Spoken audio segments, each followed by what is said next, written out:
Notre ami José va nous donner un cours décomplexé d'appel au VIOL et d'appel au rat plus loin sisme. Mais oui, parce que ici c'est la gauche, France Inter c'est la gauche, et la gauche, ils ont le droit, ils ont parfaitement le droit, eux, d'être rat plus loin ciste et de faire des appels au VIOL pour que Karen puisse prendre sa pétée avec un antillais. Pourquoi ? Parce que la gauche a tous les droits, l'extrême droite, qui d'ailleurs on ne sait toujours pas qui c'est, n'ont aucun droit, ce qui nous révèle une chose, c'est qu'ils projettent leur propre travers sur un ennemi imaginaire, et dire que l'autre, l'ennemi imaginaire, est un gros roussiste qui est agressif, violent, fait des appels au VIOL, eh bien c'est une manœuvre, c'est une stratégie qui leur permet, dans le monde réel, dans le monde empirique, de continuer en toute bonhomie, en toute tranquillité et de manière complètement débonnaire, eux, de faire des appels au VIOL, d'être agressifs, violents et intolérants dans la vraie vie. Alors écoutez les amis, trêve de bavardage, on va voir qu'est-ce qu'il nous dit, comment est-ce qu'il nous le dit, comment est-ce qu'il nous le dit, réponse avec vos impôts, j'espère que vous êtes très contents, et on voit ça ensemble tout de suite. Copine, j'étais là enfin, ça va me servir, tous ces barmen que j'ai pépons. Et en découvrant la doc, moi je pensais tomber sur des recettes de caipirinha et autres curaçao. Voilà. Oui, j'ai aussi croisé des Brésiliens dans ma carrière d'astiqueuse. Mais évidemment, douche froide, j'avais mal lu puisque c'était... Bon, alors là, il essaie de faire une sorte de personal branding extrêmement malaisant. Ça n'est pas parce qu'il aime les hommes que c'est extrêmement malaisant. Non, absolument pas. En revanche, il fait du personal branding extrêmement malaisant parce qu'on ne le connaît pas. Qui es-tu ? Qui es-tu ? D'où viens-tu ? Pourquoi t'imagines-tu avec autant de ferveur que ta vie sexuelle nous regarde déjà et que ta vie sexuelle nous intéresse de surcroît et qu'en plus elle serait épicée de petites anecdotes et de petits billets humoristiques ? Écoute, non, ça ne nous intéresse pas. Est-ce que moi aussi je sais, je vais lui piquer son micro et je vais te payer avec vos impôts sur France Inter et je vais commencer moi aussi à déballer et à dire regardez, je suis un hétérosexuel, j'aime les femmes et voilà, je vais vous faire la dénivellation complète de toutes mes conquêtes et de toutes mes soupirantes. Bon écoutez, à part une espèce d'auto-plébiscite, à quoi ça sert ? Mixophobie, voilà, la peur du métissage et des mélanges. Et c'est vrai que le vin et la vodka vont pas ensemble. Voilà, c'est pas moi qui le dis, c'est la courade au dernier dîner de Noël. Cette année, je m'en fous. Ouais, tu te souviens, je m'en fous, tu bois de l'eau. On peut pas se permettre des prud'hommes avec tous les stagiaires. Sans de fils. Mais là, ils discutent entre eux là. Il n'y a même pas de blague, il n'y a même pas de sketch ou d'humour. Oui, parce que, pardon, je ne vous l'ai pas dit, mais c'est censé être un sketch. Voilà, je vous ai parlé de des Karen, avec des Martiniquais, je sais pas quoi. Non, là, ils parlent entre eux, donc là, on est vraiment purement de ce qui est la caractéristique du bon gauchiste chroniqueur financé avec vos impôts. Ils n'en ont rien à foutre de vous, et ils ne se cachent même pas pour vous le montrer. Vous voyez, ils ne vous parlent même pas. Là, ils sont en train de s'astiquer le manche entre eux, et lui, j'ai l'impression qu'il aime bien personnellement s'astiquer le manche entre eux en groupe ou je sais pas quoi, et d'ailleurs ça a un nom, ça s'appelle du circle jerk ou du circle jerking, mais c'est même pas un sophisme, c'est même pas un biais, c'est même pas un sophisme, c'est juste un comportement, le circle jerk, qui consiste à se renifler l'anus entre nous, à se donner des gages de piété et de validation entre nous, à s'auto-valider entre nous et surtout à mépriser et à ignorer ceux qui nous payent pour être là assis confortablement dans un studio climatisé. Pardon, mais mixophobie, est-ce qu'on peut arrêter d'inventer de nouvelles peurs ? Parce que mais qu'on ait peur des araignées ou de Rachida Dati, bien sûr, évidemment. Je veux dire, ça c'est légitime, même si au moins il y en a apparemment une des deux qui vole pas. Rien qu'hier, j'ai entendu une nouvelle peur, la trypophobie. Vous savez ce que c'est ? Non. La peur des trous. Voilà, ouais, je n'en suis pas atteint. Ouais, ça on sait, ouais. Non, pardon. Moi, par exemple, j'ai peur des chroniques gênantes et pas drôles. Je dis pas que voilà. On est deux. Moi aussi, j'ai peur des chroniques gênantes et pas drôles. Et là, je peux te le dire, je suis effrayé. Je suis vraiment effrayé. Je sais pas pour vous. Je ne sais pas ce qui m'attend. Je ne sais pas comment cela va se dégoupiller. Atteint de l'orangéraphobie. Voilà. Vainquons nos peurs plutôt que d'en faire un signe de ralliement. La seule angoisse que devraient avoir les Français, c'est de croiser Quentin avec son micro dehors. Et c'est fou quand même cette peur du métissage. Une peur de moi. Je rappelle que je suis le fruit de l'accouplement d'une Bretonne et d'un Tunisien.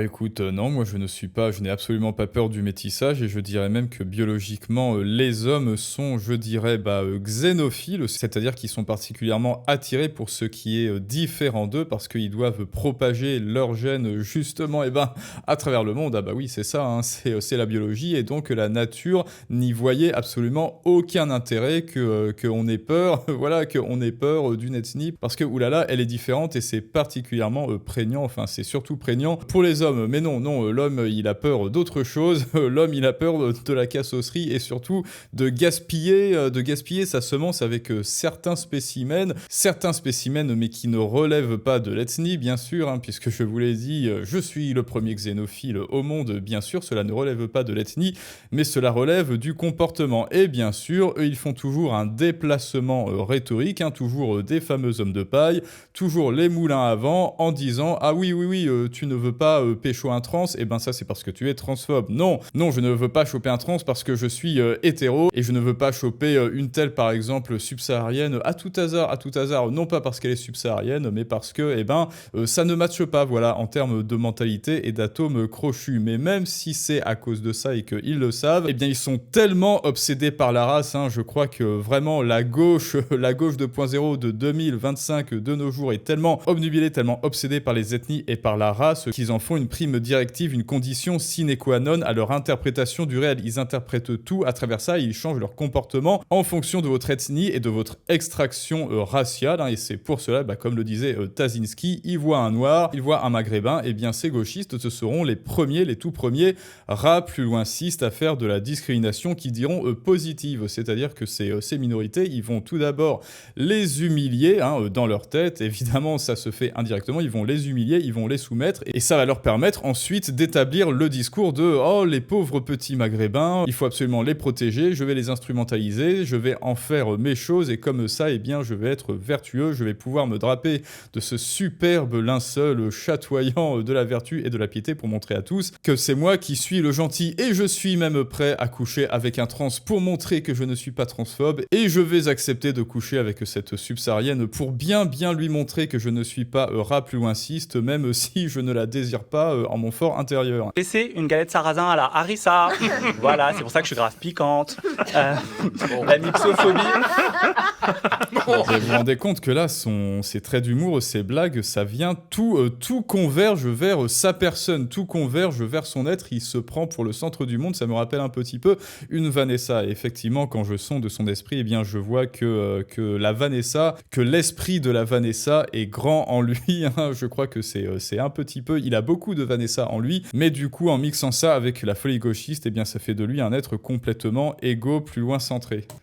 La mixophobie, vos Et il réactions. croit que sa vie, alors déjà, sa vie nous intéresse, alors que non, un humoriste qui parle de sa vie, eh bien, il nous intéresse à sa vie et il nous fait rire. Pourquoi ? Parce qu'on peut se projeter, parce qu'il parle de problèmes, et de douleurs qui nous touchent tous dans la vie. Et on vit son histoire, on vit son petit storytelling par procuration, et ça a l'effet d'une catharsis. Mais non, lui, là, il est juste en train d'astiquer le manche de tout le monde autour de lui. Ils sont tous en train de se renifler l'anus entre eux, et lui, il est en train de faire un monologue. Il est en train de soliloquer sans nous, et il nous méprise ardemment. Nous ceux qui le payons, bien sûr, toujours. Je m'en fous.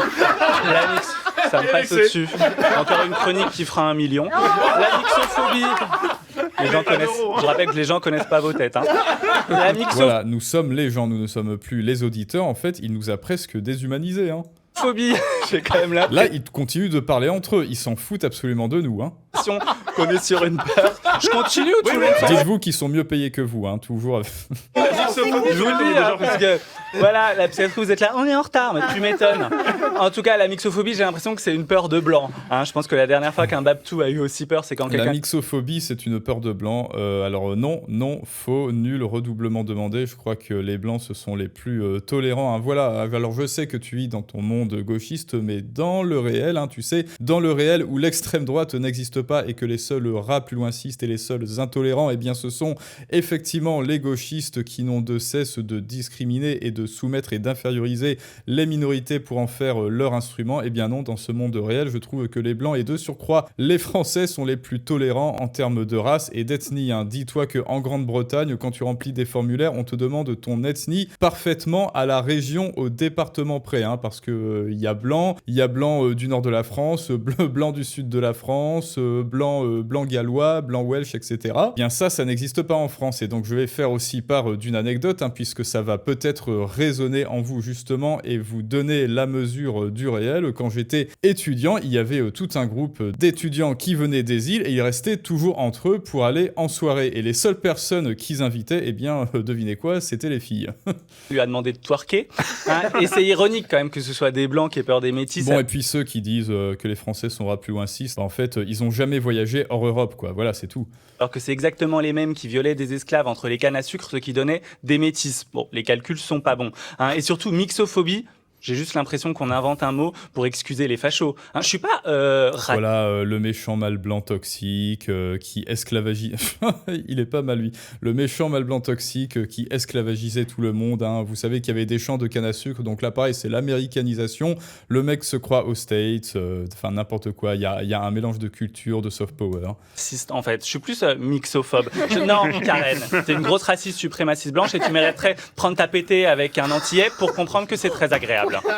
Voilà. Tu mériterais de prendre ta pétée avec un antillais pour comprendre que c'est très agréable. Donc, voilà, José t'adjure de prendre ta pétée avec un antillais, Karen, parce que sinon tu es roussiste. Et écoutez, c'est exactement ce que l'on vient de dire. Si vous refusez de coucher avec un trans, vous êtes transphobe. Si vous refusez de coucher avec des subsahariens ou je sais pas quoi, vous êtes rat plus loinciste. Si vous avez des préférences sexuelles, quelles qu'ils soient, eh bien, vous êtes rat plus loinciste ou discriminant. Pourquoi ? Parce que ces gens ne peuvent voir que du petit bout de leur lorgnette d'ultra-gauche et ils ne peuvent apprécier le réel qu'avec le filtre des ethnies, des races, des extractions sociales, je sais pas quoi. Bref, ces gens sont bourrés de barrières et ensuite ils projettent ces barrières vers des moulins à vent. Ces mêmes moulins à vent dont ils ont donné le petit sobriquet extrêmement humoristique d'extrême droite. Alors voilà, maintenant on sait d'où vient ce méchant imaginaire de l'extrême droite. Ils viennent du cerveau malade et torturé des gauchistes qui veut obliger Karen à prendre sa pétée avec un antillais parce que sinon c'est une énorme intolérante. Alors écoutez les amis, on n'a pas vraiment analysé ces formules d'humour et sketch, mais en même temps, où était le sketch, où était l'humour, où était la blague, je n'en sais rien. Dites-moi ce que vous pensez de tout ça